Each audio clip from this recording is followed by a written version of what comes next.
1890 ఒక 2000 crores ఆ head works దగ్గర ఏదో నుంచి ఒక టనలు 16 కిలోమీటర్స్ కెనాల్ తీసుకొచ్చి అక్కడ ఉల్లిపాయకాడ నీళ్ళు వేస్తే వాగులు వేస్తే అధ్యక్ష ఈ 7 ప్యాకేజీలు కంప్లీట్ అయిపోతే అధ్యక్ష ఆన్గోయింగ్ వర్క్స్ ఆల్మోస్ట్ ఇప్పుడు ల్యాండ్ ఎక్స్ప్లోరేషన్ ఇప్పుడు అయింది. అది నా మునుగోడు ఉప ఎన్నిక పుణ్యమా అంట. అప్పుడు R&R పేమెంట్ అయింది. ఆ హరీష్ రావు గారే వచ్చి అప్పుడు ఎట్లనే సరే ఓడగొట్టాలి ఓటు అప్పటిదాకా రైతులు ఎంత మొత్తుకున్న పోలీసులను పెట్టి చేయించిన గవర్నమెంట్ ఆ ఉప ఎన్నిక రాగానే మొత్తం టకా టకా టకా టకా డబ్బులు మొత్తం ఇచ్చేసింది అధ్యక్ష. అవ మా మంత్రి గారు నవ్వుతురు జగదీశ్వర్ రెడ్డి గారు. ఆయనే ఊర్లలోకి పోయిండు అన్ని పైసలు R&R ల్యాండ్ ఎక్విజిషన్ పేమెంట్ ఒక్క రోజులో టకా టకా టకా అకౌంట్లో పడిపోయినాయి అధ్యక్ష.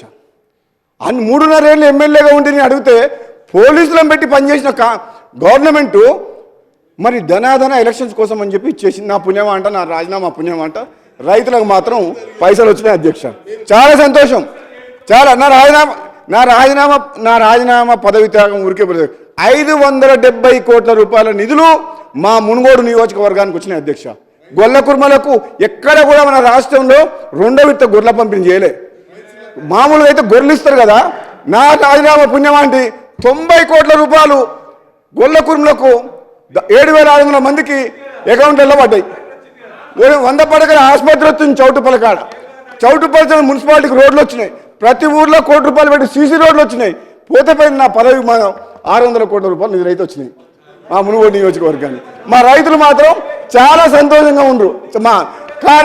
కానీ ఇక నువ్వు ఇగో కాంట్రాక్ట్ కోసం పోయినోడినైతే మళ్ళీ మీ పని పడుతుంది మళ్ళీ కాంగ్రెస్లోకి ఎట్లా వచ్చినా?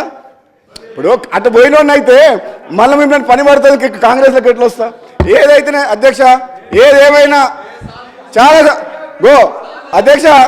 అధ్యక్ష ఏదేమైనా తెలంగాణ ఇచ్చిన కాంగ్రెస్ పార్టీ, నాది కాంగ్రెస్ పార్టీ రక్తం, కాంగ్రెస్ కుటుంబం.